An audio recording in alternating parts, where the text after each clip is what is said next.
guys, welcome to beginner game part 2. இன்னைக்கு இந்த வீடியோல நம்ம ஏற்கனவே பண்ண வச்சிருந்த beginner கேமோட இது கொஞ்சம் எக்ஸ்ட்ராவான ஸ்டஃப் தான் ஆட் பண்ண போறோம், லைக் obstacles, அது மட்டும் இல்லாம ஒரு எண்டிங் பாயிண்ட்ஸ் இதெல்லாம் வந்து ஆட் பண்ண போறோம். So let's get into the video. So இப்போ பாத்தீங்கன்னா நம்ம இப்போ இது வரைக்கும் என்ன பண்ணிருக்கோங்கிறத பார்ப்போம். ஸோ ஜஸ்ட் நம்ம பிளே அழுத்துவோம். ஓகே, பிளேயர் மூவ் ஆறாரு. இங்கே பிளேயர் உங்களுக்கு மூவ் ஆறது நல்லா தெரியும். இந்த கன்சோலில் பார்த்தீங்கன்னா அது இங்கே எதுவும் தெரில, அந்த மெட்டீரியலை மாற்றணும். ஓகே, பிளேயர் மூவ் ஆறு எண்டுக்கு போட்டு வெயிட் பண்ணுங்க. ஏன்னா ரொம்ப ஸ்பீடாக போயிட்டு இருக்காரு பிளேயர். நாங்கள் ட்ரான்ஸ்ஃபார்மர் இது பாருங்க, இசட்டில் எவ்வளோ ஸ்பீடாக மூவ் ஆகிட்டு இருக்கோன்னு. அது எண்ட் ஆகிட்டு இப்படி தான். ஸோ நம்ம வந்து நம்ம பிளேயரை ஃபாலோ பண்ணுற மாதிரி பண்ணிட்டோம் நம்ம கேமராவை. அது மட்டும் இல்லாமல் பிளேயர் மூவ் ஆகிற மாதிரி பார்த்தீங்கன்னா பிளேயர் வந்து ஸ்ட்ரைட்டாக மூவ் ஆகிட்டு இருக்காரு. இந்த டெம்பிள் அண்ட் சப்வே சர்ஃபர்ஸான கேமில் பார்த்தீங்கன்னா அவரால் லெஃப்ட்டில் மூவ் ஆக முடியும், ரைட்டில் மூவ் ஆகும், ட்ராக் மாற முடியும், ரைட். ஸோ அந்த மாதிரி நம்ம பண்ணணும்னா நம்ம லெஃப்ட் ரைட்டு மூவ்மெண்ட்டை கொண்டு வரும், லைக் சப்வே சர்ஃபர்ஸில் இருக்கிற மாதிரி. ஸோ இப்போ என்ன பண்ணுவோம்னா பிளேயர் மூவ்மெண்ட்டை டபுள் டேப் பண்ணி விஷுவல் ஸ்டுடியோஸ் ஓப்பன் பண்ணிப்போம். ஸோ பார்த்தீங்கன்னா நம்ம ஜஸ்ட் எத்தனை ஒரு 5 லைன் தான் கோடி எழுதியிருப்போம். ஸோ அதுக்கே நம்மளோட பிளேயர் மூவ் ஆகிட்டு இருக்காரு. ஸோ இப்போ என்ன பண்ண போறோம்னா நம்ம லெஃப்ட் ரைட்டு மூவ்மெண்ட் எடுக்க போகிறோம். ஸோ லெஃப்ட் ரைட்னா வேற ஒன்றும் இல்லை, நம்ம பிளேயரை ஒரு குறிப்பிட்ட ஆக்சிஸில் மூவ் பண்ண போகிறோம். லெஃப்ட் ரைட்னா என்னது, இந்த எக்ஸ் ஆக்சிஸில் ப்ளஸில் போனால் ரைட்டு, மைனஸில் போனால் லெஃப்ட், ரைட். ஸோ அதை இப்போ மூவ் பண்ண போகிறோம். ஸோ அதுவும் RB.add first வச்சு நம்ம பண்ண போகிறோம். ஓகேவா. ஸோ நம்ம சிம்பிளாக என்ன பண்ணலாம்னா இப்போ ஒரு இன்புட் எடுக்க போகிறோம். அதாவது ஸ்டாண்டர்டான கீஸ்னால் வேற ஒன்றும் இல்லை, A and D. எல்லாருக்கும் தெரிஞ்சது தான் WASD, ஸ்டாண்டர்டான கெமிக்கல் மூவ்மெண்ட் கீவைன். ஸோ எல்லாருக்கும் தெரிஞ்சது தான். So WASD. ஸோ அதுலேருந்து நம்ம ஏவியும் டிவியும் இன்புட்டாக எடுக்க போகிறோம். ஸோ அது எப்படி எடுப்போம், இது தெரியாதவங்களுக்கு ஒரு சின்ன இன்ட்ரடக்ஷன் இன்புட் மேனேஜரை பற்றி. ஸோ நீங்கள் எடிட் போயிட்டு ப்ராஜெக்ட் செட்டிங்ஸ் போனீங்கன்னா ஃபுல் ஸ்க்ரீன் பண்ணிக்கிறேன். பார்த்தீங்கன்னா நமக்கு இன்புட் மேனேஜர்னு ஒன்று இருக்கும். ஸோ இதுல இருந்தால் நம்ம இன்புட்லாம் எடுப்போம். ஸோ பார்த்தா தெரியும் ஹரிசாண்டல், வெர்டிக்கல். ஸோ எல்லாமே நமக்கு தேவையானது இங்கே இருக்குது. ஸோ ஹரிசாண்டல்லாம் WASD வரும். இங்கே பார்த்தீங்கன்னா A இருக்குது, D இருக்குது. ஸோ இதுதான் நம்ம எடுக்க போகிறோம். ஸோ நம்ம இது கூட எடுக்கலாம். பட் ஆனால் நம்ம கொஞ்சம் இது பிகினர் லெவலுங்கிறதுனால நம்ம இதுலேருந்து நம்ம ஜஸ்ட் ஒரு ஏவியும் டிஓ மட்டும் எடுப்போம். இந்த ஹரிசாண்டலுங்கிறது வேணாம். ஸோ நம்ம என்ன பண்ணுவோம்னா ஸ்கிரிப்ட் மூலமாக இந்த இன்புட் மேனேஜர் ஆக்சஸ் பண்ணி இந்த இன்புட் மேனேஜர்லேருந்து ஏவும் டியும், அதாவது கீபோர்டில் இருக்கிற ஏவும் டியுங்கிற கீயை நம்ம ஆக்சஸ் பண்ண போகிறோம். ஓகேவா. ஸோ நம்ம சிம்பிளாக நம்மளோட விஷுவல் ஸ்டுடியோஸ் போயிட்டு நம்ம என்ன பண்ண போகிறோம்னா இன்புட் டாட் கெட் கீங்கிறது ஒரே ஒரு கீ எடுத்துக்கணும். கீனா வேற ஒன்றும் இல்லை, கீபோர்டில் இருக்கிற ஒரு வேல்யூஸ், ஒரு எழுத்துக்களையும் தான் நம்ம கீன்னு சொல்லுவோம். ஸோ நம்ம என்ன கீ எடுக்க போகிறோம்னா கீ கோடுங்கிறது அந்த கோடு மாதிரி. ஸோ அந்த கீ கோடு டாட் சம்திங்னு போட்டால் தான் ஸோ அந்த கோடு அது எடுத்துக்கும். ஸோ இதெல்லாம் நமக்கு தான் இது லெட்டர்ஸ், அதுகளை பொறுத்த வரைக்கும் இது ஒரு கீ கோடு. ஓகேவா. ஸோ நம்ம என்ன பண்ண போகிறோம்னா ஏ எடுக்க போகிறோம். ஸோ இப்போ பார்த்தீங்கன்னா வந்துச்சு கீழே இங்கே பார்த்தாலும் உங்களுக்கு தெரியும், ஆல்ஃபா அதெல்லாம் கண்டுக்காதீங்க, வெறும் ஏ. ஓகே. ஸோ ஏவே நம்ம இப்போ எடுத்தாச்சு. ஸோ இப்போ நம்ம இன்புட் எடுத்துட்டோம். பட் ஆனால் நம்ம இந்த பிளேயர் எப்போ இந்த இன்புட்டாக அழுத்தவரை நம்ம செக் பண்ணுவோம். ஸோ அதுக்கு தான் நம்ம இஃபெல் ஸ்டேட்மெண்ட்டை யூஸ் பண்ணுவோம். ஸோ நம்ம ஜஸ்ட் இதை ஒரு இஃபெல் ஸ்டேட்மெண்ட்டுக்குள்ளே போட்டோம்னா நம்ம இதை செக் பண்ணுற மாதிரி ஆகிடும். இந்த மொத்த ஸ்டேட்மெண்ட்டையும் இஃப்குள்ள நம்ம ரேப் அரவுண்ட் பண்ணிட்டோம்னா இப்போ வந்து செக் பண்ணுறதுக்கு அர்த்தம். ஓகேவா. ஸோ இது செக் பண்ணுறோன்னு அர்த்தம். அதாவது இந்த இன்புட்டை அவர் எழுத்துறாரா அப்படின்னு சொல்லிட்டு நம்ம செக் பண்ணுறோம் இஃபெல் ஸ்டேட்மெண்ட்டில். ஸோ இஃபெல் ஸ்டேட்மெண்ட் என்னன்னு தெரியாது உங்களுக்கு, சிம்பிளாக ஒரு வீடியோ போட்டோம்னா ஸோ பார்த்துட்டு வந்துடும். இப்போ என்ன பண்ண போகிறோம்னா எக்ஸ் ஆக்சிஸ் உங்களுக்கு தெரிஞ்சது RB.add ஃபோர்ஸில் ஒரு வெக்டர் 3 கேட்கும். அது வந்து எக்ஸ், இது ஒய், இது இசட்ல தான் நம்ம ஃபார்வர்ட் ஃபோர்ஸ் ஆட் பண்ணுறோம். ஸோ அதே மாதிரி இந்த எக்ஸில் தான் நம்ம மைனஸும் நெகட்டிவும் பண்ண போகிறோம். அதாவது மைனஸில் கொஞ்சம் ஃபோர்ஸ் ஆட் பண்ண போகிறோம், பாசிட்டிவ்ல கொஞ்சம் ஃபோர்ஸ் ஆட் பண்ண போகிறோம்.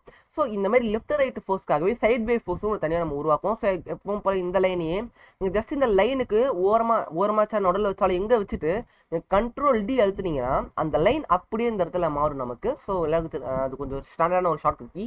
ஓகே. இப்போ இந்த ஃபார்வர்ட் ஃபோர்ஸ்க்கு பதிலாக நான் சிம்பிளாக சைட்வே ஃபோர்ஸ்னு டைப் வச்சுக்கிறேன். Sideway force. ஸோ இந்த லெஃப்ட் ரைட்டு மூவ் பண்ணுறதுக்கான ஃபோர்ஸ். ஸோ நமக்கு அழகாக இந்த லைனே காப்பி பண்ணிட்டு, இல்லை இந்த லைன் நம்ம புதுசாக டைப் பண்ணிப்போம். ஓகே. எப்போ நம்ம ரிஜிட் பாடி ஆக்சஸ் பண்ணிட்டு ஆட் ஃபோர்ஸில் ஃபஸ்ட்டு ஏங்கிறது நெகட்டிவ், அதாவது லெஃப்ட் சைடில் வரும். ஸோ எனக்கு க்ளோஸ் பண்ணிக்கிறேன். ஸோ இங்கே பார்த்தீங்கன்னா தெரியும், இந்த சைடு வந்தால் அது டி, இந்த சைடு வந்தால் அது ஏ, அதாவது இந்த பாசிட்டிவ், இந்த சைடில் போனால் நெகட்டிவ், ரைட். ஸோ இப்போ வந்து நம்ம ஏ இன்புட் தான் எடுத்துருக்கோம், அப்படியே அது நெகட்டிவ்ல இருக்கணும், ரைட். அப்படின்னா நம்ம இதில் நெகட்டிவ் சைட்வே ஃபோர்ஸ்னு போடணும். ஓகே. ஸோ அந்த மாதிரி நம்ம மைனஸ் போட்டால் எவ்வளோ தெரியுதா நெகட்டிவ். ஸோ அதே மாதிரி 0 இதில் மூமெண்ட்டே வேணாம் 0 and then hit semicolon to fill it. Okay. So அதே மாதிரி இந்த இடத்துல நம்ம ஃப்ரேம் ரேட் இண்டிபெண்டாக பண்ணுறதுக்காக நம்ம டைம் மல்டிப்ளை பண்ணுவோம். ஸோ நமக்கு ஸ்மூத்தான மூமெண்ட் கிடைக்கும். இதே நம்ம டிக்கு பண்ணோம்னா சிம்பிளாக இதை அப்படியே Ctrl C எழுத்திட்டு என்டர் தட்டி Ctrl V எழுத்துட்டு இந்த ஏக்கு பதிலாக நீங்கள் டி எடுத்துட்டு இந்த மைனஸை மட்டும் எடுத்து விட்டிங்கன்னா ஃபினிஷ், தட்ஸ் இட். இப்போ நம்ம சைட்வேஸ் மட்டும் கொண்டு வந்தாச்சு. ஸோ ஏ எழுத்துனா நமக்கு மைனஸில் சைட்வேஸ் ஃபோர்ஸ் ஆட் ஆகும், நம்ம டி எழுத்துனா நமக்கு பாசிட்டிவ்ல சைட்வேஸ் ஃபோர்ஸ் ஆட் ஆகும். ஓகே. இப்போ Ctrl செலுத்திட்டு நம்ம யூனிட்டி எடுத்துகிட்டு போவோம். ஸோ கிறிஸ்டாக கம்பேர் ஆகிடுச்சா. ஓகே. சைட்வேஸ் ஃபோர்ஸ் 1000 கம்மியாக வச்சுப்போம். பிகாஸ் நம்ம சைடில் கொஞ்சம் கொஞ்சமாக தான் மூவ் வர மாதிரி இருக்கும், டக்குன்னு மூவ் வர மாதிரி வேணாம். நம்ம ப்ளே டெஸ்ட் பண்ணி பார்ப்போம். மூவ் வர ஓவரா போகாத. ஓகே பார்த்தீங்கன்னாலே தெரியும் நம்ம பிளேயர் வந்து அப்படியே கொஞ்சம் கொஞ்சமாக அந்த மூவ்மெண்ட்டை அவர் எடுக்கிறார். ஸோ பார்த்தாலும் இல்லைங்க அழுத்தி பிடிச்சாதான் அவர் கொஞ்சம் கொஞ்சமாக மூவ் ஆகிறார், ரைட்? ஸோ இதுதானே ஃபோர்ஸ் ஆட் பண்ணும்போது நடக்கிறது. ஸோ ஃபோர்ஸ் ஆட் பண்ணும்போது கொஞ்சம் கொஞ்சமாக தான் ஃபோர்ஸ் ஆட் ஆகும். ஸோ இந்த மாதிரி கொஞ்சம் கொஞ்சமாக ஃபோர்ஸ் எனக்கு ஆட் ஆக வேணாம், எனக்கு டக்குன்னு ஆட் ஆகணும்னா இந்த ஆர்பி.ஆட் ஃபோர்ஸ்லேயே வர 4th பாராமீட்டர், அதாவது நம்ம ஒரு வெக்டர் 3 எடுக்கும். ஓகே, இது ஒரு வெக்டர் 3. இந்த வெக்டர் 3க்கு அப்புறம் இன்னொரு ஒரு பாராமீட்டர் இருக்கிறது தான் ஃபோர்ஸ் மோடுன்னு சொல்லுவோம். ஸோ ஃபோர்ஸ் மோடுங்கிறது வேற ஒன்றும் இல்லை, இந்த ஃபோர்ஸ் எப்படி அப்ளை ஆகணும் 0க்கு அப்புறமா ஒரு கமா வச்சுக்கிட்டு ஃபோர்ஸ் மோட் அங்கேயே காட்டுது பாருங்க. ஃபோர்ஸ் மோடில் ஒரு மோடு வேணும். ஸோ ஃபோர்ஸ் மோட் நான் டைப் அடிச்சேன்னா நமக்கு வந்துருச்சு ஃபோர்ஸ் மோட். டாட் வச்சாங்க பார்த்தா நமக்கு 4 ஃபங்க்ஷன் இருக்கு. ஒன்று ஆக்சலரேஷன், இன்னொன்று ஃபோர்ஸ், இன்னொன்று இம்பல்ஸ், இன்னொன்று வெலாசிட்டி சேஞ்ச். வெலாசிட்டி சேஞ்சுங்கிறது வேற ஒன்றும் இல்லை, இந்த ரிஜிட் பாடியில் இருக்கிற வெலாசிட்டி சேஞ்ச் தான் வெலாசிட்டி சேஞ்ச். இம்பல்ஸ்னா அதோட பேர் சொல்ற மாதிரி டக்குன்னு மூவ் ஆகுது. ஃபோர்ஸுங்கிறது சாதாரணமாக ஃபோர்ஸ் ஆட் பண்ணுறது. ஆக்சலரேஷனுங்கிறது இப்படி ஒரு கார் உருவாக்குறீங்கன்னா அது ஆக்சலரேட் தான் பண்ணும், ரைட்? அதோட ஃபோர்ஸ் ஆட் பண்ணுறது மூலமா நம்ம இந்த ஃபோர்ஸ் மோட் ஆக்சலரேஷன் யூஸ் பண்ணால் அது ஆக்சலரேட் ஆகிற மாதிரி இருக்கும். அதாவது கொஞ்சம் கொஞ்சமாக ஸ்டார்ட் ஆகி ஸ்பீட் டெவலப் ஆகும். ஓகேவா? இப்போ நம்ம என்ன பண்ண போறோம்னா நம்ம இம்பல்ஸை தான் ஆட் பண்ண போகிறோம். ஸோ இம்பல்ஸ் ஆட் பண்ணால் சும்மா டக்கு மூவ் ஆகும். ஸோ அதுக்கு தான் இந்த இம்பல்ஸ். ஸோ அதே மாதிரி நம்ம இந்த இடத்துல ஆட் பண்ணுறோம். So force mode dot impulse, that's it. இப்போ நீங்கள் கண்ட்ரோலில் செலுத்திட்டு நீங்கள் யூனிடேட்டர் போனீங்கன்னா பிளே அழுத்துவோம், என்ன நடக்குது பார்ப்போம். ஓகே ஓகே, ரொம்ப ஸ்பீடாக இருக்கா. ஓகே, இப்போ நம்ம ரொம்ப குறைச்சி 250 அப்படி கொஞ்சம் கொஞ்சமாக குறைச்சிட்டே வரும். ஸோ அப்போ தான் நம்மளோட ப்ளே டெஸ்ட் பண்ணும்போது நல்லாயிருக்கும். ஓகே சார், டபுள் டேப் பண்ணிட்டேன், மை பேட். சொல்லுங்க. ஓகே இப்போ கரெக்டாக இருக்கு. இப்போ லைட்டாக ஸ்லைட் ஆகிறாரு, டிஎல்சி நம்ம லைட்டாக ஸ்லைட் ஆகலாம். ஸோ பரவாயில்ல, நல்லா தான் இருக்கும் அந்த மூமெண்ட் கூட. ஸோ பிளேயர் வந்து கண்ட்ரோல் பண்ணாலும் லைட்டாக கஷ்டமாக இருக்கும். ஸோ டிஃபிகல்ட்டி ஏற்றுன மாதிரி இருக்கும். ஸோ இப்போ பார்த்தீங்கன்னா தெரியும் பிளேயர் நல்லா லெஃப்ட் ரைட்னு நல்லா மூவ் ஆகிட்டு இருக்காரு. ஸோ ஃபஸ்ட் இங்கே பார்த்தீங்கன்னா எனக்கு இந்த கிரவுண்டு டெக்ஸ்சரே பிடிக்கல. ஸோ நான் நெட்லேருந்து ஒரு டெக்ஸ்சர் ஆட்டையை போட்டு வந்திருக்கேன். ஸோ அதை எனக்கு என்னன்னு பார்ப்போம். ஸோ பார்த்தீங்கன்னா நெட்லேருந்து ஆட்டையை போட்டு டெக்ஸ்சர் வேணும் இல்லை, இந்த ஸ்டோனுங்கிற டெக்ஸ்சர் தான் இவங்க பார்த்தாலும் நல்லாவே தெரியும். ஸோ எப்பவும் போல் இதை நம்ம ஒரு மெட்டீரியலாக கன்வெர்ட் பண்ண போகிறோம். ஸோ சிம்பிளாக நீங்கள் இன்னொரு மெட்டீரியல் கூட உருவாக்கலாம். ஸோ அதுக்கு முன்னாடி இது வந்து ஒரு இமேஜ் ஃபைல், ஓகேவா? ஸோ இது வந்து ஜேபெக் ஃபைல். ஸோ ஜேபெக் ஃபைலை நம்ம யூனிட்டி எடிட்டருக்கு தகுந்த மாதிரி நம்ம கன்வெர்ட் பண்ணணும். ஸோ இங்கே பார்த்தீங்கன்னா தெரியும், இங்கே டெக்ஸ்சர் டைப்னு ஒரு இது இருக்கும். அதை நீங்கள் கிளிக் பண்ணிங்கன்னா அந்த டெக்ஸ்சரை டெக்ஸ்சர் டைப் ஒன்று இருக்குது. ஸோ டிஃபால்ட்னு இருக்குது. ஸோ சிம்பிளாக கிளிக் பண்ணி ஸ்ப்ரைட் 2D அண்ட் யூஏன்னு வச்சுக்கோங்க. ஸோ இது மூலமாக அது ஸ்ப்ரைட்டுங்கிற ஒரு விஷயத்துக்கு கன்வெர்ட் ஆகும். ஸ்ப்ரைட்னா வேற ஒன்றும் இல்லை, சிம்பிளாக நம்மளோட இந்த யூஐக்கு தான் நம்ம யூஸ் பண்ணோம். ஸோ போக நான் என்னன்னு சொல்லித்தரேன். ஸோ இப்போதைக்கு நீங்கள் ஜஸ்ட் இந்த மாதிரி பண்ணணும் மட்டும் ஞாபகம் வச்சுக்கோங்க. ஸோ ஜஸ்ட் அப்ளை எழுத்துருங்க, கீழே ஸ்க்ரோல் பண்ணிட்டு அப்ளை எழுத்துருங்க. ஸோ அவ்வளோதான். இப்போ நீங்கள் சிம்பிளாக என்ன பண்ணலாம்னா ஜஸ்ட் இந்த பிளேயர் மெட்டீரியலை கிரவுண்ட் மெட்டீரியல் தான் மாற்ற போகிறோம். ஸோ கிரவுண்ட் மெட்டீரியல் இந்த அல்பிடோங்கிற ஒரு பாக்ஸ் இருக்குது பார்த்தீங்களா? ஸோ இந்த பாக்ஸில் ஜஸ்ட் நம்ம ஸ்டோனை ட்ராக் அண்ட் ட்ராப் பண்ணி போட்டோம்னா பார்த்தீங்களா நமக்கு ஒரு ரோட் டெக்ஸ்சர் வந்துருச்சு. ஸோ ஸ்டோன் தான் இது, பக்கத்தில் ரெண்டு ரோட் மாதிரி இருக்குது. முதல்ல ஸ்ட்ரெச்சாக இருக்குது, ரைட்? ஸோ ஸ்ட்ரெச்சாக இருக்கிறதுக்கு நம்ம இந்த டைல் பண்ண போகிறோம். ஸோ இங்கே பார்த்தீங்கன்னா இங்கே டைலிங்கிற ஒரு ஆப்ஷன் இருக்குது. ஸோ 1 இருக்குது. ஸோ இது ரொம்ப பெருசாக இருக்குது. அப்படின்னு நம்ம என்ன பண்ணணும்னா இதை குறைக்கணும், ரைட்? ஸோ நம்ம சிம்பிளாக 0.1 வைப்போம். 0.1 அண்ட் 0.1. பக்கத்தில் போய் பார்ப்போம். Okay, something happen. Okay, this okay. நம்ம 10 அண்ட் 10 வைப்போம். ஸோ அதிக டைல் இருக்கிற மாதிரி. ஸோ அந்த தெரிஞ்சு இந்த வேல்யூ கரெக்டாக இருக்குன்னு நினைக்கிறேன். 0.95 அண்ட் 1. ஸோ இப்போ ப்ளே பண்ணி பார்ப்போம் என்ன நடக்குதுன்னு. ஓகே, ஸோ பிளேயர் மூவ் ஆகுது நல்லாவே நமக்கு தெரியுது. அங்கே பார்த்தீங்கன்னா ஸோ அந்த லெஃப்ட் சைடில் கோட் இருக்கும்போது நமக்கு நல்லாவே தெரியுது பிளேயர் மூவ் ஆகுறது. It's not bad. ஸோ நல்லா ஸ்மூத்தாக மூவ் ஆகிட்டு இருக்காரு. அந்த இங்கே எண்டிக்கு இன்னும் காணும். நீங்கள் வந்து வி ஜஸ்ட் பண்ணலாம். ஸோ பார்த்தீங்கன்னா கேமில் நமக்கு தடங்கள்லாம் எதுவுமே இல்லை. ஸோ இப்போ நம்ம தடங்களை தான் கொண்டு வர போகிறோம். ஸோ தடங்கள்லாம் வேற ஒன்று, அப்ஸ்டக்கிள்ஸ் தான் நம்ம கொண்டு வர போகிறோம். ஸோ அப்ஸ்டக்கிள்ஸை கொண்டு வரதுக்கு நம்ம என்ன பண்ணலாம்னா ஜஸ்ட் அந்த டெம்பிள் ரன்ல பார்த்தீங்கன்னா அந்த மாதிரி ஒரு மரம் வர மாதிரி வச்சிருப்பாங்க, ஒரு வால் இருக்கிற மாதிரி வச்சிருப்பாங்க. ஸோ நம்ம ஸ்லைட் பண்ணி போகிற மாதிரி இருக்கும். சப்வே சப்போஸில் நமக்கு ட்ரெயின் இருக்கும், ட்ரெயினை பிளாக் பண்ணுறதுக்காக அந்த பிளாக்கர்ஸ் வச்சிருப்பாங்க. ஸோ நம்ம இப்போதைக்கு நம்ம பீனா கேம்ல சிம்பிளாக ஒரு கியூபே நம்ம அப்ஸ்டக்கிளை வச்சு பண்ணுவோம். சிம்பிளாக ரைட் நம்ம ஐஆர்க்கு ரைட் கிளிக் பண்ணி 3D object and then cube. So இந்த கியூப் அப்போ போல ரீசெட் பண்ணி போட்டு ட்ரான்ஸ்ஃபார்மை அண்ட் தென் அது இங்கே இருக்குது. நைஸ். ரைட்டாக மூவ் பண்ணிவிட்டு டாப்பில் தூக்கிப்போம். ஓகே, இப்போ வந்து நம்ம ஸ்கேல் பண்ணுவோம். ஜஸ்ட் நம்ம இத்தனோடு நமக்கு அப்ஸ்டக்கிள் தான் நல்லா இருக்காது. ஸோ பிளேயர் அத்தனோடு இருக்காரு. அவசரம் நம்ம அந்த கரெக்டாக ஆர் அழுத்தினோன்னா நமக்கு எல்லாத்தையும் ஸ்கேல் பண்ணலாம். நம்ம எக்ஸ் ஆக்சிஸில் ஸ்கேல் பண்ணிப்போம். எக்ஸ் ஆக்சிஸில் 14 15 ஒரு 13 ரொம்ப பெருசாக இருக்குது. நம்ம பிளேயர் லெஃப்ட் ரைட் மூவ் பண்ணுறதுக்கு நமக்கு மூவ் வேணும். ஸோ அதனால் நம்ம 7 வச்சுப்போமா? 7 8 8 is good value. Okay, nice. நம்ம போல இதுக்கு ஒரு ரிஜிட் பாடி ஆட் பண்ணிப்போம். ஸோ இது ஃபிசிக்ஸால் அஃபெக்ட் ஆகும். ரிஜிட் பாடி ஆட் பண்ணிச்சு. ஸோ இதில் ஃபிசிக்ஸால் அஃபெக்ட் ஆகும். ஸோ இப்போ நம்ம இதுக்கு ஒரு மெட்டீரியலே கொடுப்போம். ஸோ நம்ம பிளேயராக கிரவுண்டு பிளேயரே கண்ட்ரோல் டி எழுத்திக்கிட்டு ஸோ பிளேயர்னு இருக்கா அதுக்கு வந்து நம்ம அப்ஸ்டக்கிள்னு பேசுகிறோம். F12 ரீநேம் பண்ணலாம் அப்ஸ்டக்கிள். தென் சிம்பிளாக ட்ராக் அண்ட் ட்ராப் பண்ணி இதை போட்டு இந்த அப்ஸ்டக்கிளுக்கு ஒரு மாதிரியான பிளாக் கலர் கொடுப்போம். பிளாக் கலர் கொடுத்தா இதோட பிளெண்ட் ஆகிற மாதிரி இருக்கும். பரவாயில்ல, லைட்டாக டஃப்பாக தான் இருக்கும் பிளேயருக்கு மூவ் ஆகிறதுக்கு. That's nice, not bad. Okay, நான் சிம்பிளாக அங்கே டவுன் பண்ணிவிட்டு ஓகே கரெக்டாக இங்கே இருக்கா? ஓகே கரெக்டாக இங்கே வந்துச்சுன்னு டிஜிட் பாடி ஆட் பண்ணிருக்கோம். ஸோ லைட்டாக விழுந்த மாதிரி தான் இருக்கும். ஸோ இது வந்து நம்ம இந்த இடத்துல கரெக்டாக மூவ் பண்ணுவோம். கொஞ்சம் நடுவில் ஒரு ஸ்டார்ட் ஆகும்போது இந்த அப்ஸ்டக்கிள் வேணாம், போக போக அப்ஸ்டக்கிள் வர மாதிரி நம்ம பண்ணுவோம். கரெக்டாக இந்த லைன் வந்தோடனே, ஸோ இந்த லைன் உங்களுக்கு தெரியல, கரெக்டாக இந்த லைன் வந்தோடனே அப்ஸ்டக்கிள் வர மாதிரி. Okay nice. ஸோ இப்போ வந்து என்ன பண்ண போகிறோம்னா, நம்மளோட கொலிஷன் அண்ட் ட்ரிகர்ஸ் வீடியோன்னு ஒன்று போட்டிருப்பேன். ஸோ அது பார்த்தீங்கன்னா கொலிஷன் எப்படி ஒர்க் ஆகுது, ட்ரிகர்ஸ் எப்படி ஒர்க் ஆகுது நான் யூனிட்டியில் நான் வரைய விளக்கிருப்பேன். ஸோ அது பார்க்கல போய் பார்த்துட்டு வந்துருங்க. ஸோ அது பார்க்கலாம் பரவாயில்ல. ஸோ இப்போ தான் நான் சொல்கிறேன் என்னதுன்னு. ஸோ நம்ம என்ன பண்ண போகிறோம்னா, நம்ம பிளேயர் இருக்கார் பார்த்தீங்களா, இந்த பிளேயர் வந்து நம்ம கரெக்டாக இங்கே வந்து மோதினார்னா எல்லாத்துலையும் இப்படி தான் பண்ணுவாங்க. ஸோ கரெக்டாக இதில் வந்து மோதினார்னா நம்ம என்ன பண்ணணும்னா பிளேயரை நவர முடியாது, இது மாதிரி பண்ணிடணும். ஸோ சபை சப்பஸ்லையும் டெம்பிள்லையும் அப்படி தான். ஸோ பிளேயர் வந்து அப்படி டக்குன்னு விழுந்துருவார், ரைட்? ஸோ பிளேயரை நவர முடியாது.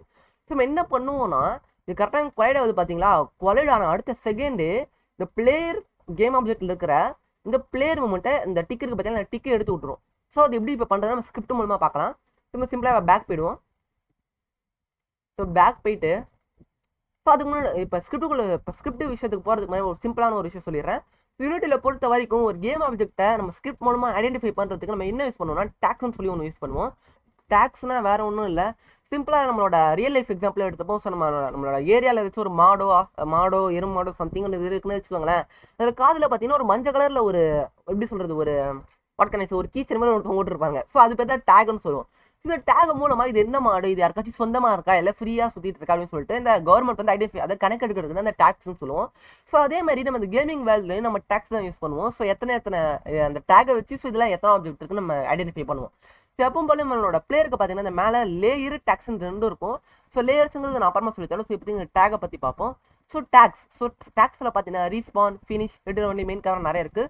ஸோ இங்கே பார்த்தீங்கன்னா இதுலேயே பிளேயருங்கிற ஒரு டேக் இருக்குது, ரைட்? ஸோ பிளேயருங்கிறது நான் உருவாக்குனான்னு தரல. ஸோ அப்ஸ்டக்கிள் நான் தான் உருவாக்குனேன். ஸோ கேம் கண்ட்ரோலரு நான் உருவாக்கினமே தரல. ஸோ அப்ஸ்டக்கிள் நான் தான் உருவாக்குனேன். ஸோ பிளேயர்லாம் அவ்வளோ உருவாக்கிட்டாங்கன்னு நினைக்கிறேன். ஸோ எனக்கு மறந்து போச்சு, நான் ஏற்கனவே ஒரு தடவை பண்ணி வச்சு தான் வந்தேன். ஸோ பார்த்தீங்கன்னா பிளேயருங்க ஒரு டேக் இருக்குது. ஒரு வேலை இந்த டேக்குமே இல்லைனா நீங்கள் சிம்பிளாக ஆட் டேக்கும் ஒரு இது பண்ணலாம். இதை அழுத்துனீங்கன்னா இந்த தடவை நீங்கள் எத்தனை அப்ஸ்டக்கிள் மட்டும் தான் ஆட் பண்ணுறது. ஸோ பிளேயருங்க இன்பில்டாக இருந்திருக்கு. ஸோ பார்த்தீங்கன்னா ஆட் பண்ண டேக் இங்கே ஸோ அப்ஸ்டக்கிள்ங்க அதை டேக் பண்ணணும். ஸோ நம்ம சிம்பிளாக இந்த இடத்துல ப்ளஸ் அழுத்திட்டு ஏதாச்சும் ஒரு டேக் இல்லைன்னா இந்த டேகோட பிளேயரை நீங்கள் கரெக்டாக டைப் பண்ணிக்கணும், ஓகேவா? ஸோ பிளேயர் அத்தனை பிளேயர் இருக்கிறதுனால அது வரல எனக்கு, ஓகேவா? ஸோ கரெக்டாக அந்த அப்பர் கேஸ் லோவர் கேஸ் ரொம்ப முக்கியம். So Unity is case sensitive. So இப்போ நம்ம பிளேயர்னு டேக் பண்ணிப்போம். ஸோ இப்போ நம்ம என்ன பண்ண போகிறோம்னா, கரெக்டாக இங்கே இருக்குது பார்த்தீங்களா, இதில் ஒரு ஸ்கிரிப்ட் ஆட் பண்ண போகிறோம் அப்ஸ்டக்கிளில். ஸோ அப்ஸ்டக்கிளில் நம்ம ஆட் காம்போனன்ட் எழுதிட்டு சரி ஆட் காம்போனன்ட் சிம்பிளாக நான் இப்போ ஸ்கிரிப்டோட பேரை நான் டைப் அடிக்க போகிறேன். ஸோ சிம்பிளாக அதுக்கு அப்ஸ்டக்கிள்லேயே பேர் வைக்கிறேன். அப்ஸ்டக்கிள்லேயே பேர் வச்சு பார்த்தா நியூ ஸ்கிரிப்ட்னு இருக்குது. So new script and create and add. Okay script complete இருக்குது. And double tap into open in visual studios. அப்போ போல க்ளீனப் பண்ண வேண்டிய வேலையெல்லாம் பார்த்துக்கலாம். ஸோ தடி தூக்கிடுங்க, வாய்டு ஸ்டார்ட் தேவையில்லை, டெலிட். ஓகே ஸோ இப்போ நம்ம என்ன பண்ண போகிறோம்னா, நமக்கு வாய்டு அட்மிட் கூட தேவையில்லை. பிகாஸ் நம்ம கொலிஷன் வச்சு பண்ணுறதுனால யூனிட்டி இந்த கொலிஷன் டிடக்ஷனுக்காக கொடுத்துருக்க ஃபங்க்ஷன் தான் on collision enter. Okay so on collision enter, on collision stay, on collision exit, மொத்தம் 3 ஃபங்க்ஷன் இருக்குது. ஸோ பார்க்குறதுக்கு கொஞ்சம் போய் பார்த்துட்டு இருங்க. ஸோ அது கொஞ்சம் ஈஸியாக இருக்கும். ஸோ நான் இப்பயும் எக்ஸ்பிளைன் பண்ணுறேன். ஸோ ஆன் கொலிஷன் என்டர்னா வேறு ஒன்றும் இல்லை. ஸோ நம்ம பிளேயர் இங்கே இருக்கார்ல, ஸோ பிளேயர் கிட்ட ஒரு பாக்ஸ் கொலைடர் இருக்குது. ஸோ இங்கே பார்த்தீங்கன்னா தெரியும், இங்கே பாக்ஸ் கொலைடர் இருக்குது. ஸோ அதேமாதிரி நம்ம அப்ஸ்டக்கிள், ஸோ கியூபன் பேர் இருக்குது, அப்ஸ்டக்கிள்னு மாற்றிப்போம் இதை. ஸோ அப்ஸ்டக்கிள், ஸோ நம்ம அப்ஸ்டக்கிள்கிட்டையும் ஒரு பாக்ஸ் கொலைடர் இருக்குது. ஸோ இந்த 2 ஆப்ஜெக்ட்டும் நம்மளால் கொலெக்ட் பண்ண முடியும். ஸோ நம்ம என்ன அந்த ஆன் கொலிஷன் என்டர் எப்போ கால் ஆகும்னா, கரெக்டாக இந்த ரெண்டு கொலைடரும் இங்கே கொலைட் ஆகுது பார்த்தீங்களா, இந்த கொலைட் ஆகிற செகண்டில் அந்த ஆன் கொலிஷன் என்டருங்கிறது வேலை செய்யும். ஸோ நம்ம அதை தான் இப்போ யூஸ் பண்ணி இந்த பிளேயர் மூமெண்ட்டை நம்ம டிசேபிள் பண்ண போகிறோம். ஸோ நான் கண்ட்ரோல் லிஸ்ட் அழுத்திட்டு அது அதே பொசிஷனுக்கு வந்தாலும் கண்ட்ரோல் லிஸ்ட் அழுத்தினா அண்டு உங்களுக்கு தெரிஞ்சது தான், அதே பொசிஷனுக்கு போயிடுச்சு. சிம்பிளாக வாய்டு அதான் நம்மளோட எப்பவுமே நம்மளோட ஆக்சஸ் நம்மளோட டேட்டா டைப்பை போட்டு ஆன் கொலிஷன் என்டர். ஸோ அங்கே வந்துருச்சு. ஸோ பார்த்தீங்கன்னா ஒரு பேராமீட்டர் கேட்குது. ஸோ பேராமீட்டர் வந்து கொலிஷன், அதாவது கொலிஷனை டிடெக்ட் பண்ணுறதுக்காக அது கொலிஷனுங்கிற பேராமீட்டர் எடுத்துக்குது. அதுக்கு சின்ன பேர் வந்து கொலிஷன், அதாவது லோவர் கேஸில் கொலிஷன் பேர் வச்சிருக்காங்க. நம்ம என்ன பண்ண போகிறோம்னா, அதாவது இப்போ ஏதாச்சும் கொலைட் ஆச்சுன்னா நம்ம செக் பண்ண போகிறோம், நம்ம ஏதாச்சும் கொலைட் ஆனோம்னா, ஓகேவா? ஸோ என்ன பண்ண போகிறோம்னா, இஃப் அதான் எப்பவுமே செக் பண்ணுறதுக்கு நம்ம இஃப் ஸ்டேட்மெண்ட் தான் நம்ம யூஸ் பண்ணுவோம். இஃப் கொலிஷனுங்க நம்ம இதை ஆக்சஸ் பண்ண போகிறோம் இந்த பேராமீட்டர். ஸோ நம்ம நம்ம பிளேயர் வந்து ஹிட் ஆகுறாரா, ஸோ இந்த ஆப்ஜெக்ட் எதோட கொலைட் ஆகுதோ அதுதான் இந்த கொலிஷனுங்கிற வேரியபிளில் ஸ்டோர் ஆகும். ஓகேவா, கொலிஷன் டேட்டா டைப்பில் கொலிஷனுங்கிற வேரியபிளில் ஸ்டோர் ஆகிடும். ஓகேவா, ஸோ இந்த கொலிஷன் ஆக்சஸ் பண்ண போகிறோம். ஸோ எந்த ஆப்ஜெக்ட் நம்மளோட கொலைட் ஆச்சுன்னு நமக்கு தெரியும். ஸோ கொலிஷன் டாட் கொலைடர், அதோட கொலைடர் ஆக்சஸ் பண்ண போகிறோம். ஸோ கொலிஷன் எந்த ஆப்ஜெக்ட் கொலைட் ஆச்சோ அதோட கொலைடர் ஆக்சஸ் பண்ணிட்டு டாட் கம்பேர் டேக்னு ஒரு ஃபங்க்ஷன் இருக்குது. ஸோ இந்த கம்பேர் டேக் என்ன பண்ணுன்னா, நம்ம கொடுக்குற டேகும் இதோட டேகும், இப்போ நம்ம வந்து பிளேயருங்கிற டேகு, சாரி மை பேட், இப்போ நம்ம வந்து பிளேயருங்கிற டேகை எங்கள் பிளேயருக்கு அட்டாச் பண்ணிருக்கோம்னு வச்சுப்போம். ஸோ நம்ம இங்கே கொடுக்குற டேகும் நம்ம எந்த கேம் ஆப்ஜெக்ட் நம்ம ஹிட் பண்ணிச்சோ அதோட டேகு ஒன்றா இருக்கா நம்ம செக் பண்ண போகிறோம். ஸோ இங்கே வந்து நம்ம ஸ்ட்ரிங் ஒரு நம்ம இன்புட் பண்ணணும். இந்த ஸ்ட்ரிங் வந்து பிளேயர், ஸோ பி வந்து கேப்ஸு, ஸோ மற்றதெல்லாம் ஸ்மாலு, ஸோ பிளேயர்னு டைப் பண்ணிட்டு அப்புறம் ப்ளஸ் பேரன்சிஸ், தட்ஸ் இட். ஸோ இப்போ வந்து நம்ம செக் பண்ணுறோம் நம்மளை இடிச்சது பிளேயரா, பிளேயர் இடிச்சானா நம்ம என்ன பண்ணணும். ஸோ நம்ம இப்போ என்ன பண்ண போகிறோம்னா, இந்த பிளேயரில் இருந்து இந்த பிளேயர் மூமெண்ட்டை தட்டி தூக்க போகிறோம், அதாவது இந்த டிக்கு எடுத்து விட போகிறோம். ஸோ அதை நம்ம எப்படி பண்ணலாம். ஸோ இந்த மாதிரி நம்ம ஒரு கேம் ஆப்ஜெக்ட்ல இருந்து ஒரு பொருளை எடுக்கணும்னா, அதாவது இப்போ நம்ம வந்து கேம் ஆப்ஜெக்ட்லேருந்து ரிஜிட் பாடி எடுக்கலாம், நம்ம எது வேணாலும் எடுக்கலாம்னு வச்சுக்கோங்களேன். ஸோ நம்ம எப்படி எடுக்கிறது ஸ்கிரிப்ட் மூலமா. ஸோ அதுக்கு தான் யூனிட்டி நம்ம கொடுத்துருக்கிற function get component. So get காம்போனன்ட்டுங்க வேற ஒன்றும் இல்லை. ஸோ பார்த்தீங்கன்னா இது எல்லாமே காம்போனன்ட் தான் உங்களுக்கு தெரியும். அதனால தான் இந்த பட்டன் கூட ஆட் காம்போனன்ட்டுங்கிற ஒரு பேரில் இருக்குது. ஸோ ஆட் காம்போனன்ட் இது எல்லாமே காம்போனன்ட்ஸ் அதில் வரதெல்லாம். ஸோ இது எல்லாமே ஒரு காம்போனன்ட் தான். ஓகேவா, ஸோ நம்ம என்ன பண்ணலாம், இந்த எல்லா காம்போனன்ட்டையும் நம்மளால கெட் காம்போனன்ட் மூலமாக எடுக்க முடியும். பட் நம்ம இப்போதைக்கு இந்த பிளேயர் மூமெண்ட்டுங்கிற ஒரே ஒரு காம்போனன்ட் மட்டும் தான் எடுக்க போகிறோம். ஸோ அதை பற்றி மட்டும் இப்போ பார்ப்போம்.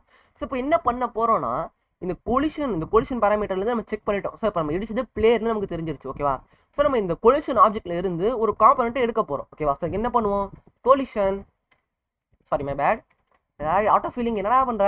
Okay, collision dot game object, so game ஆப்ஜெக்ட்லேருந்து நம்ம காம்போனன்ட் எடுக்க போகிறோம். ஓகேவா, so collision dot game object dot get component. So பார்த்தீங்கன்னா நமக்கு வந்துருச்சு. ஸோ கெட் காம்போனன்ட்ஸ்னு ஒரு ஃபங்க்ஷன் இருக்குது, கெட் காம்போனன்ட்டுங்கிற ஃபங்க்ஷன் இருக்குது. ஸோ இது ப்ளூலர், இது சிங்குலர், உங்களுக்கு தெரிஞ்சது தான்.